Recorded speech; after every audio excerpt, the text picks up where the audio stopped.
હવે આગળ વામન અવતારની કથા આવે છે.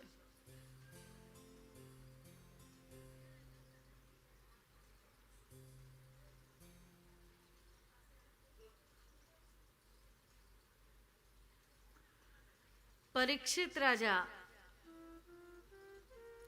શ્રી સુખદેવજીને પ્રશ્ન કરે છે કે પ્રભુ, ઠાકુરજીએ વામનના સ્વરૂપમાં અવતાર કેમ લીધો અને પછી ભિક્ષા માંગવા કેમ પધાર્યા, એ મને આપ વિસ્તારપૂર્વક જણાવો.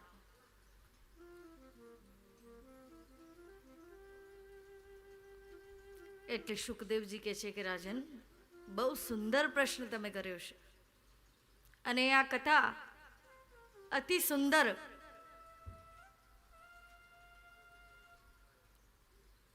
અને જીવને વૈકુંઠની પ્રાપ્તિ કરાવવા વાળી, જીવનો ઉદ્ધાર કરવા વાળી છે આ વામન ભગવાનની કથા.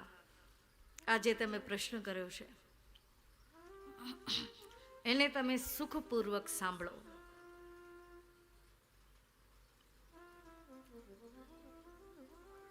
સુખદેવજી કહે છે કે જ્યારે દૈત્યોને સ્વર્ગનું રાજ પ્રાપ્ત થઈ ગયું હતું, તો દેવતાઓની માં જે હતી અદિતિ, એને પોતાના પતિ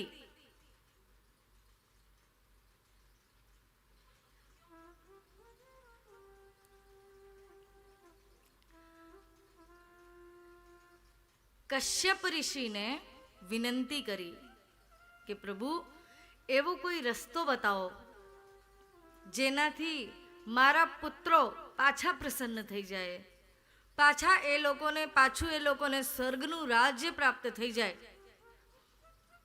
એટલી મારી ઈચ્છા પૂર્ણ કરો. કારણ કે પતિનું કર્તવ્ય છે કે પત્નીની દરેક ઈચ્છા પૂર્ણ કરે. આ પતિનું કર્તવ્ય છે કે જ્યારે પોતાનું ઘર બાર ને બધું છોડીને પતિની સાથે આવી જાય છે, તો આટલું ફરજ આ પતિનું બને છે કે પત્નીની દરેક ઈચ્છાને પૂર્ણ કરે. પણ એ ઈચ્છા સ્વાભાવિક અને સમાજ કલ્યાણ, અધ્યાત્મ અને સંસ્કારની તરફ લઈ જાય એવી હોવી જોઈએ. એટલે અદિતિએ આજે આ માંગણી કશ્યપની સામે મૂકી છે કે મારા પુત્રોને ફરીથી સ્વર્ગનું રાજ્ય પ્રાપ્ત થાય, એના માટે આપ કંઈ ઉપાય બતાવો. કશ્યપ કહેશે કે થઈ શકે છે, મુશ્કેલ છે, પણ તમારી ઈચ્છા હોય તો હું પછી રસ્તો બતાવું. એટલે અદિતિ કહે છે, હું ગમે એ કરવા તૈયાર છું, આપ ખાલી બોલો. તો કશ્યપ કહે છે, દેવી, તમારે પયોવ્રત કરવાનું રહેશે. એટલે પયોવ્રતમાં શું હોય કે માત્ર દૂધ અને જલ લઈને રહેવાનું હોય, એના સિવાય બીજું કંઈ નહીં. અદિતિ એના માટે તૈયાર થઈ જાય છે કે હા, હું પયોવ્રત કરીશ, જો મારા પુત્રોને એનાથી લાભ થતું હોય તો. અને પયોવ્રત જ્યારે પૂર્ણ થાય છે ત્યારે ગર્ભમાં વામન ભગવાન પોતે પધારે છે. અને શાસ્ત્રકાર લખે છે કે અદિતિને વામન ભગવાન જ્યારે ગર્ભમાં પધાર્યા એની પહેલા જ સ્વપ્નમાં ઠાકુરજીના દર્શન થઈ ગયા હતા. અને સ્વપ્નમાં અદિતિને એટલો ભાન હતો કે એને ત્યાં પ્રભુની સ્તુતિ કરી છે. અને આજે જ્યારે ગર્ભમાં છે તો ચારો દિશાઓને ખબર છે, દેવલોક સુધી, સ્વર્ગલોક સુધી બધાને ખબર છે કે આ અદિતિના ગર્ભમાં બીજું કોઈ નહીં પણ પૂર્ણ પુરુષોત્તમ શ્રી ઠાકુરજી વામન ભગવાન બિરાજમાન છે. એટલે ઉપરથી હજી તો પ્રભુ બહાર પધાર્યા નથી અને ઉપરથી દેવતાઓ પ્રભુની સ્તુતિ કરી રહ્યા છે.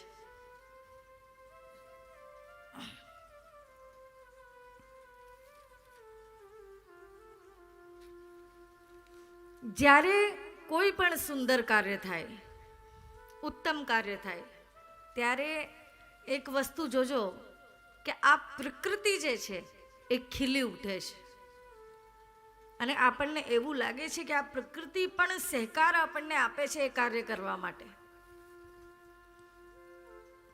જેમ કે હવે સોમયજ્ઞની અંદર, સપ્તાહની અંદર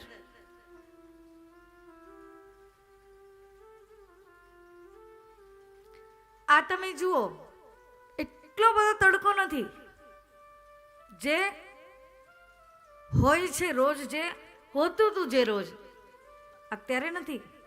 આ મોસમ બદલાઈ ગયો છે. તમે જુઓ, સવારથી ઠંડુ પવન છે અને વાતાવરણમાં બદલાવ છે. એટલે જ્યારે કોઈ શુભ કર્મ થવા જાય ત્યારે આ પ્રકૃતિ પણ એને સહકાર આપે છે. એટલે એવી જ રીતના આ કથા પૂર્ણ કરીને હવે વામન પ્રાગટ્યની પછી આપણે વામન જન્મ કરાઈશું. એવી જ રીતના જ્યારે વામન ભગવાન પ્રગટ થવાના હતા તો પ્રકૃતિ જે છે એ બધી અનુકૂળ થઈ ગઈ છે. ભાગવતકાર લખે છે કે આજે મંદ મંદ વાયુ, એવો સુંદર પવન, અને એ પવનની અંદર સુગંધ છે. વૃક્ષ, એની સુંદરતા એવી થઈ ગઈ છે જે આજ સુધી નહોતી. એવા સુંદર વૃક્ષ દેખાય છે. અને ભાગવતકાર કહે છે કે પુષ્પ જુઓ તમે તો એકે પુષ્પ આજ સુધી કોઈએ જોયો નથી, એવા પુષ્પો આજે ખીલી ગયા છે.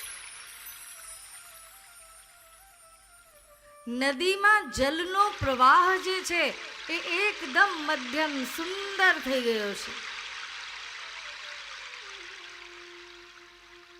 નદીનું પાણી એકદમ નિર્મલ સ્વચ્છ વાતાવરણ.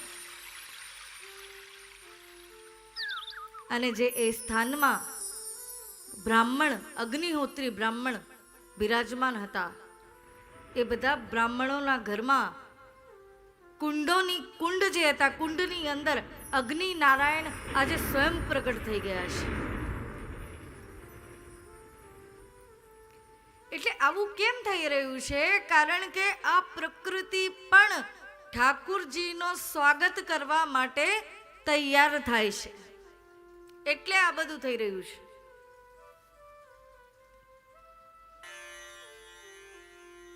એટલે આજે એ પરમ પવિત્ર દિવસ આવી ગયો છે. ભાદરવા સુદ બારસ અને મધ્યાહ્ન કાલમાં વામન ભગવાન સર્વપ્રથમ માતા અદિતિની સન્મુખ પ્રગટ થયા છે. અને આ દ્રશ્ય જોઈને દેવતાઓ ઉપરથી પુષ્પ વૃષ્ટિ કરે છે ને મંગલ વાદ્યો વગાડે છે અને ઠાકુરજીનો જય જયકાર કરે છે. હવે વામન ભગવાન જ્યારે પ્રગટ થયા અને ધીમે ધીમે ધીમે ધીમે મોટા થવા લાગ્યા.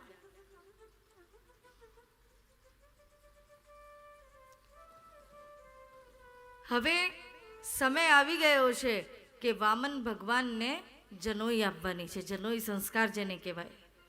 બ્રાહ્મણોમાં આજે જનોઈ સંસ્કાર છે એનો એટલો બધો મહત્વ છે કે ભાઈ જેવી રીતના દરેક ઘરમાં, તમારા ઘરમાં લગ્ન હોય ને એ રીતનો પ્રસંગ આ જનોઈનો હોય. આ બહુ મોટો સંસ્કાર. કારણ કે જનોઈ પછી એ બાળકને દરેક જાતના અધિકાર પ્રાપ્ત થાય છે. ત્યાં સુધી એને કોઈ અધિકાર હોતા નથી. એને જે ગાયત્રીની દીક્ષા પ્રાપ્ત થાય છે અને એને જ્યારે જનોઈ પ્રાપ્ત થાય છે ત્યારે એને બ્રહ્મચારી અને બ્રાહ્મણ કહેવાય. એટલે હવે જ્યારે વામન ભગવાનનો જનોઈ પ્રસ્તાવ થયો છે તો એની અંદર દરેક વસ્તુ વિલક્ષણ છે. કોઈ વસ્તુ સાધારણ છે જ નહીં, કારણ કે પ્રભુ છે, સાધારણ વ્યક્તિ તો કોઈ છે નહીં. એટલે શાસ્ત્રકાર લખે છે કે ભિક્ષામાં જ્યારે વામન ભગવાનને બધા ભિક્ષા આપે છે એની અંદર લક્ષ્મીજી, બ્રહ્માજી, બધા દેવી દેવતાઓ આવી ગયા છે, સૂર્યનારાયણ બધા આવીને ભિક્ષા આપી ગયા છે. ભિક્ષા આપવાનો પણ બહુ મહત્વ છે.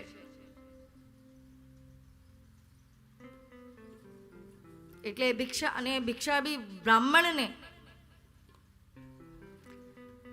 એટલે વામન ભગવાન આ ઉચ્ચારણ કરતા જાય છે કે ભગવતી ભિક્ષામ દેહી, અને બધા એમને ભિક્ષા આપે છે. એના પછી જ્યારે આ જનોઈ સંસ્કાર સંપૂર્ણ થયો પછી વામન ભગવાન પોતે ભિક્ષા માંગવા માટે નીકળ્યા છે. હવે જુઓ, એક વાત સમજો, બ્રાહ્મણ માટે આ એક ધર્મ કહી દો તમે કે જે કંઈ, કે પહેલાના જમાનામાં કેવું હતું કે બ્રાહ્મણ કોઈ કામકાજ કરે નહીં. તમારી જેમ કોઈ નોકરી કે પછી કોઈ ધંધો કરે નહીં. બ્રાહ્મણ શું કરે કે ભાઈ ભિક્ષા માંગવા જાય અને એની અંદર જે પ્રાપ્ત થાય એનાથી પોતાનું ઘર ચલાવે. એનું કારણ શું? કે બ્રાહ્મણ જે છે એ સમાજમાં સૌથી ઉપર છે અને એનું કર્તવ્ય છે કે એ સમાજને ધર્મ શીખવાડે. એટલે જો બ્રાહ્મણ આવી રીતના કમાવામાં લાગી જશે તો પછી તમને ધર્મ શીખવાડશે કોણ? તમને ઠાકુરજી સુધી પહોંચાડશે કોણ? તમને ભગવત પ્રાપ્તિનો માર્ગ કોણ બતાવશે? એટલા માટે થઈને બ્રાહ્મણો કોઈ પ્રકારનો કોઈ ધંધો કે નોકરી નથી કરતા, કે બીજા બધા જે વર્ણ છે એ લોકોનું ઉદ્ધાર થાય ખાલી એટલા માટે. બાકી જો તમને એમ લાગે છે કે બ્રાહ્મણો ભણેલા નથી હોતા તો એ વસ્તુ તમે ભૂલી જજો.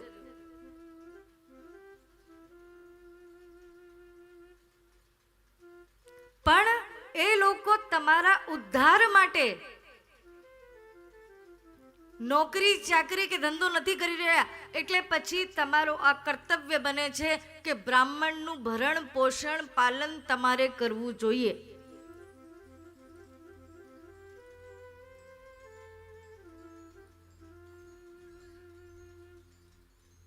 આ સમાજની જે સ્થિતિ પહેલા હતી એની વાત હું કરી રહી છું.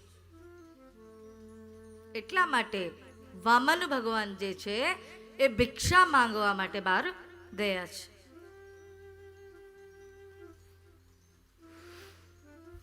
હવે ભિક્ષા, પ્રથમ ભિક્ષા લેવા ગયા અને જેટલી જે કાંઈ ભિક્ષા આવી એ ભિક્ષા લઈને પોતાના ગુરુના ચરણોમાં રાખી દીધી છે. ગુરુએ ભિક્ષા જોઈ. ગુરુ ભિક્ષા જોઈને કહે છે કે બેટા, મારું પરિવાર કેટલું મોટું છે અને તું આ શું લઈને આવ્યો છે? આટલામાં શું થશે? વધારે ભિક્ષા લાવો. એટલે વામન ભગવાન કહે છે કે પ્રભુ, મને કોઈ આપતું જ નથી, શું કરું? આટલી જ ભિક્ષા આખા દિવસમાં મળી. એટલે ગુરુ કહે છે કે બેટા એક કામ કર, અહીંયા બલિ રાજાનો અશ્વમેધ યજ્ઞ ચાલી રહ્યો છે અને એ બહુ મોટો દાની છે. મેં આ વાત બહુ સાંભળી છે. એટલે તું ત્યાં જા અને ત્યાં ભિક્ષા માંગ. ત્યાં તને વ્યવસ્થિત સારી ભિક્ષા પણ મળશે અને તને ના બી નહીં પાડે. એટલે તું બલિરાજાની જોડે જાઓ. એટલે વામન ભગવાન કહે છે કે જો આજ્ઞા પ્રભુ, ત્યાં નીકળી જાઉં છું. અને વામન ભગવાન બલિરાજાના મંડપમાં જ્યાં અશ્વમેધ યજ્ઞ ચાલી રહ્યો હતો ત્યાં પહોંચી જાય છે. એવું તેજ, એવું સ્વરૂપ છે પ્રભુનું. શાસ્ત્રકાર લખે છે કે એટલા બધા તેજસ્વી છે કે જે લોકો વામન ભગવાનને ઓળખતા નથી એ પણ જોઈને સીધા ઊભા થઈ જાય છે. જે લોકોએ કોઈ દિવસ વામન ભગવાનને જોયા નથી એમનું પણ માથું નમી જાય છે પ્રભુની આગળ. એવા તેજસ્વી છે.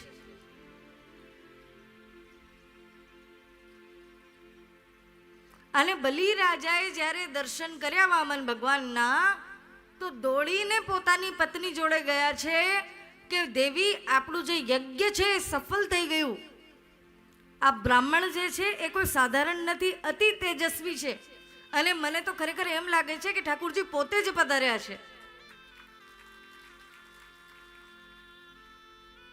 બલિરાજા ખુશ થઈ ગયા અને કહે છે કે ચલો બધા લાગી જાઓ સેવામાં, જલ લાવો, બ્રાહ્મણના ચરણ ધો.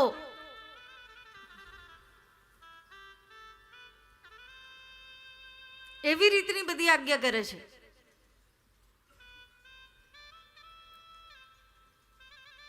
બલિરાજા આ તમે જુઓ દૈત્ય છે પણ સ્વભાવ કેવો છે તમે એ જુઓ. એકમાત્ર એક ભૂલ, એક કમી બલિરાજાની અંદર હતી. બાકી ખરેખર એ મહાદાની હતા. પણ એક જ ભૂલ બલિરાજાની, અને ભૂલ આ કે એને અભિમાન હતો. બસ આટલી જ ભૂલ. અને અભિમાન તો પ્રભુને લેશ માત્ર પસંદ નથી. અભિમાનીનો અભિમાન તો પ્રભુ સૌથી પહેલા તોડે. અભિમાન તો ગમતું જ નથી. એટલે જ્યારે પ્રભુની સન્મુખ જાઓ, જ્યારે ગુરુની સન્મુખ જાઓ, બધો અભિમાન ત્યાગ કરીને જજો. અથવા તો પ્રભુ કોઈ દિવસ, ગુરુ કોઈ દિવસ તમારી ઉપર પ્રસન્ન નહીં થાય. આ 4-5 વાત સમજી લેજો. શાસ્ત્રકાર કહે છે કે ગુરુની સન્મુખ, પ્રભુની સન્મુખ જ્યારે જઈએ તો ખાલી હાથ કોઈ દિવસ જવું નહીં, કોઈક વસ્તુ લઈને જવી. પણ અહીંયા ભાગવતકાર કહે છે કે તમે કંઈ લઈને જાઓ કે ના જાઓ એ મહત્વનું નથી, પણ અભિમાન ઘરે છોડીને જજો, ભલે પછી ખાલી હાથ જાઓ.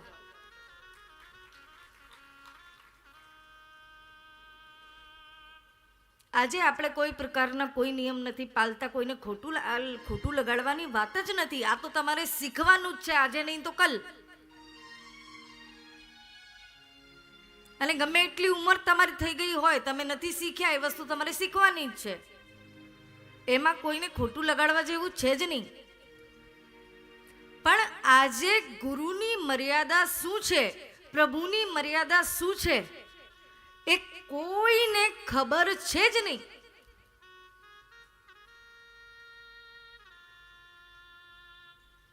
કેટલા બધા નિયમો આપણા વડીલોએ એમને એમ બનાવ્યા છે, આપણે એકનું બી પાલન નથી કરતા.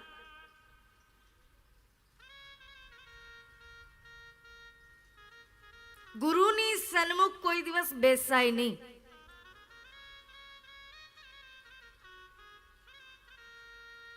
ઊભું જ રહેવાનું હોય. પણ ગુરુ આજ્ઞા આપે બેસો તો પછી બેસી જવાનું. પણ એનો અર્થ સમજો, તમે સૂક્ષ્મતા વાતની સમજો કે શાસ્ત્રકાર શું કહેવા માંગે છે કે ગુરુની સન્મુખ બેસવું તો એની આજ્ઞા લઈને, એમને એમ નહીં. બેસવાની ના નથી પાડતા. અર્થ શું કે છે, અર્થ મતલબ શું છે વાતનો કે ભાઈ એમને તમારે જઈને તરત બેસી નહીં જવું, પણ પૂછવાનું, આજ્ઞા લેવાની કે બેસું, અને પછી જ્યારે ગુરુ હા પાડે તો તમે બેસો. અચ્છા, ગુરુની સન્મુખ કોઈ દિવસ ક્રોધ કરવાનો નહીં. ગમે એવી તકલીફ કોઈની જોડે તમને પડી હોય તો ગુરુની સન્મુખ નહીં, બહાર જઈને તમારે જે કરવું હોય કરો.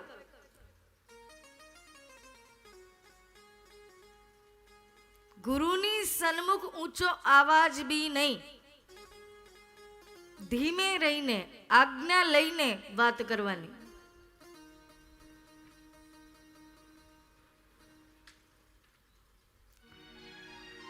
મર્યાદીઓ જે હોય એ પ્રભુની સેવા કરતા હોય 24 કલાક. બહુ ઉત્તમ વાત છે.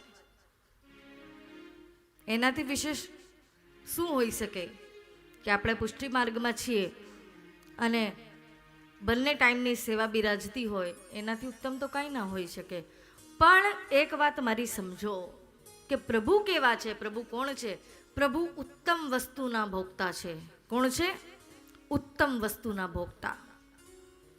એટલે ભાગવતકાર લખે છે કે જ્યારે યશોદા માતા વિભિન્ન પ્રકારના વ્યંજન બનાવીને, વિભિન્ન પ્રકારની સામગ્રી બનાવીને પ્રભુની સામે જ્યારે થાલ લઈ જતા, તો એમાંથી બી પ્રભુ એક અથવા બે જ સામગ્રી લે ખાલી. યશોદાજીની હાથની સામગ્રી કેવી હશે તમે એમ વિચારો, કે એમના હાથમાં કેવો સ્વાદ હશે એમ વિચારો તમે. પણ એમાંથી પણ ઠાકુરજીને એક અથવા બે જ સામગ્રી ગમતી. તો આપણી બનાવેલી કોઈ પણ સામગ્રી ઠાકુરજીને ગમતી હોય, પણ તોય પ્રભુ પ્રેમથી આરોગે છે. હવે કેટલી કૃપા જોઈએ એમ કહો. પણ પ્રભુ ઉત્તમ વસ્તુના ભોગતા છે. એટલા માટે લગ્નમાં તમે તૈયાર થઈને જાઓ, વાંધો નહીં. તમે કોઈનો જન્મદિવસ હોય ત્યાં તૈયાર થઈને જાઓ, વાંધો નહીં.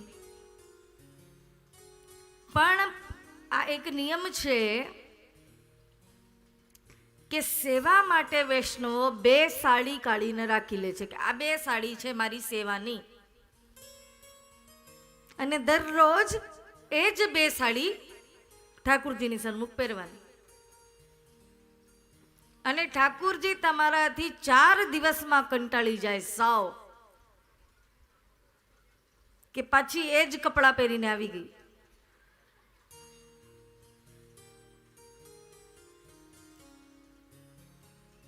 પ્રભુ કારણ કે ઉત્તમ વસ્તુના ભોગતા છે ભાઈ.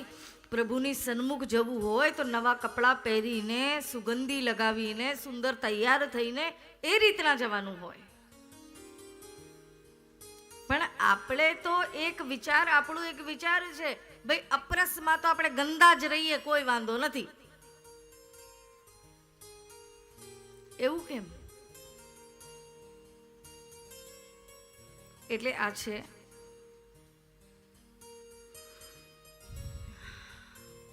આ નાની નાની બાબતો, બહુ છોટી છોટી વાતો છે જે આપણે ચેન્જ કરી શકીએ છીએ આરામથી, નથી કરતા. બરાબર છે. હવે જ્યારે વામન ભગવાનને ખબર પડી કે બલિરાજાનો યજ્ઞ ચાલી રહ્યો છે અને ત્યાં પહોંચ્યા છે, બલિરાજાએ બહુ સુંદર સ્વાગત કર્યો છે વામન ભગવાનનું. કારણ કે ભલે દૈત્ય છે પણ બહુ સંસ્કારી છે. હવે બલિરાજા પૂછે છે કે પ્રભુ આપ કોણ છો, ક્યાંથી પધાર્યા છો, અને આજ્ઞા કરો આપને શું જોઈએ, હું શું દાન આપને કરી શકું છું. તો વામન ભગવાન કહે છે કે જુઓ રાજા, હું તો નાનો છું, એટલે હું કંઈ માંગવા નથી આવ્યો, પણ હમણાં મારી જોડે શું એક બનાવ બની ગયો હતો કે હું સંધ્યા કરવા બેઠો એક જગ્યા ઉપર, અને ત્યાંથી મને જેનું ઘર હતું ને એ શેઠે મને ઉઠાડી મૂક્યો કે ભાઈ અહીંથી ઊભો થઈ જા, આ મારી જગ્યા છે, અહીં બેસીને તું સંધ્યા નહીં કર. એટલે મારે તો બસ શું છે કે સંધ્યા વંદન માટે થોડી જગ્યા મને મળી જાય, એટલે 3 પગલા ભૂમિ મને આપી દો તો શું મારે સંધ્યા પાઠ માટે એક જગ્યા થઈ જાય.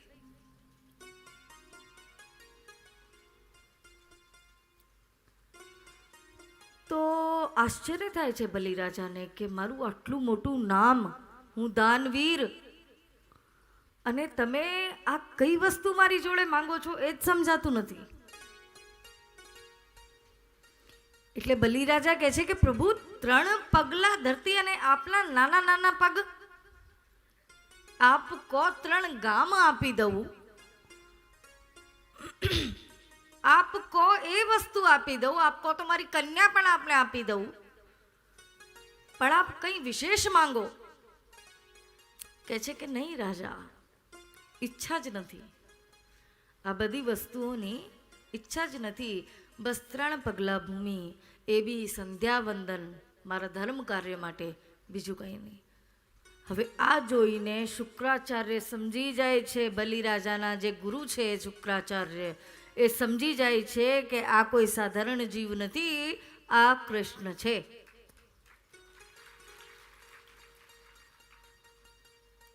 બલિરાજા કહે છે 3 પગલા ભૂમિ જોઈએ, લાવ પ્રભુ સંકલ્પ કરીને હમણાં ને હમણાં દાન કરું. શુક્રાચાર્ય કહે છે કે ઊભો રહે. બલિરાજાને કહે છે રોકાઈ જા, કાંઈ દાન કરવું નથી અને શાંતિ રાખ. એટલે બલિરાજા કહે છે શું મેં વચન આપી દીધો છે, હું સંકલ્પ કરવા જઈ રહ્યો છું, તમે ના પાડો છો? તો કહે છે કે આ તારી જોડે કપટ કરે છે, આ સાધારણ જીવ નથી, આ ભગવાન છે. એટલે સમજી લેજે, આ 3 પગલા ભૂમિ કે છે, પછી શું કરશે મને ખબર નથી, તને ખબર નથી, અને હું તારા માટે સારું વિચારું છું, એટલા માટે આ દાન હું તને નહીં કરવા દઉં. તો આ બધું હવે વામન ભગવાન સાંભળી રહ્યા છે. તો બલિરાજા કહે છે કેવી રીતના રોકશો મને, બોલો, હું તો કરીશ જ. તો શુક્રાચાર્ય કહે છે હું તને સંકલ્પ નહીં કરાવું, તું કેવી રીતે દાન કરીશ? એટલે વામન ભગવાન તરત બોલે છે કે હું બ્રાહ્મણ છું, હું સંકલ્પ કરાવી દઈશ, તમે દાન તો આપો.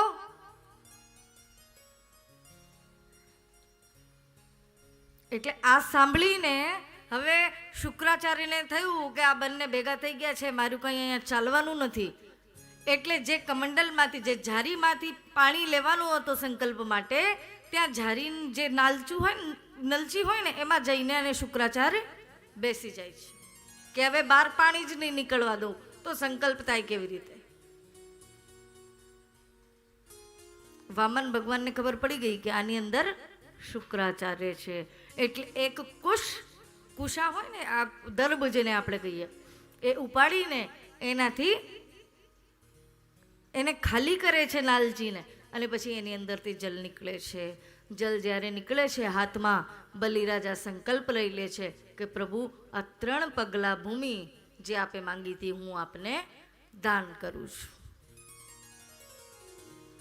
બસ તો હવે શું વાર હતી.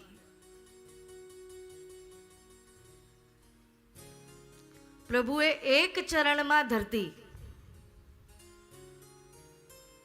બીજા ચરણમાં 3 પગલાની વાત હતી. એટલે એક ચરણમાં એક લોક આખો, બીજા ચરણમાં બીજો લોક, અને ત્રીજો પગલો હવે મૂકવાની જગ્યા નથી. એટલે આ દૃશ્ય જે છે બધા જોઈ રહ્યા છે, બલિરાજા જોઈ રહ્યા છે કે આ થયું કેવી રીતે. ખરેખર શુક્રાચાર્ય જે કહેતા હતા એ સાચું હતું, અને આ શું થયું, હવે મારે શું કરવાનું? એટલે બલિરાજા કહે છે કે આપે તો પ્રભુ બધું લઈ લીધું, હવે મારી પાસે કાંઈ આવવાની વસ્તુ નથી. એટલે વામન ભગવાન કહે છે કે બલિરાજા દાનવીર થઈને કપટ કરે છે મારી જોડે. સંકલ્પ કર્યો 3 પગલાનો, અને હવે 2 પગલા પૂરા મારા થયા છે, અને તું કહે છે કે તારી જોડે કોઈ જગ્યા નથી. કે આવી રીતે તું બ્રાહ્મણ જોડે કપટ કરે છે, તારું નામ ખરાબ થઈ જશે બહાર. એટલે બલિરાજા કહે છે કે નહીં પ્રભુ, હું નામ ખરાબ નહીં થવા દઉં, અને હું આ 2 હાથ અને મસ્તક આપની સામે નમાવું છું કે આ બધું તો જતું રહ્યું, પણ આ હજી બાકી છે, આપ મારા મસ્તક ઉપર પગ મૂકો અને આ પણ આપ લઈ લો. એટલે આનો તાત્પર્ય શું છે કે અહીંયા બલિરાજાએ પોતાનો અભિમાન જે હતો એનો ઠાકુરજીની સામે ત્યાગ કર્યો છે. ત્યારે ઠાકુરજીને સંતુષ્ટિ થઈ અને આ બલિદાન જોઈને ઠાકુરજીએ પાતાલનો રાજ્ય બલિરાજાને આપ્યો અને કીધું કે હું બહુ પ્રસન્ન થયો છું બલિ તારા આ દાનથી, એટલા માટે તું પાતાલમાં રાજ કર અને હું દ્વારપાલ બનીને પાતાલની રક્ષા કરીશ તારા માટે. આવી રીતે આ વામન જન્મની સુંદર કથા અને પ્રભુનું સ્વરૂપ જેને આપણે કહેવા જઈએ તો જેનું વર્ણન સુંદર મહાપ્રભુજીએ પણ કર્યું છે, એવું સ્વરૂપ અહીંયા વામન ભગવાનનું છે કે જેને જોતાની સાથે બધા મંત્રમુગ્ધ થઈ ગયા હતા. મહાપ્રભુજીએ બહુ સુંદર કીધું છે, અધરમ મધરમ વદનમ મધરમ નયનમ મધરમ હસિતમ મધરમ. એટલે એવા પ્રભુ જેની દરેક વસ્તુ મધુર છે.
આરતી આપણે એક સાથે ઉતારીએ.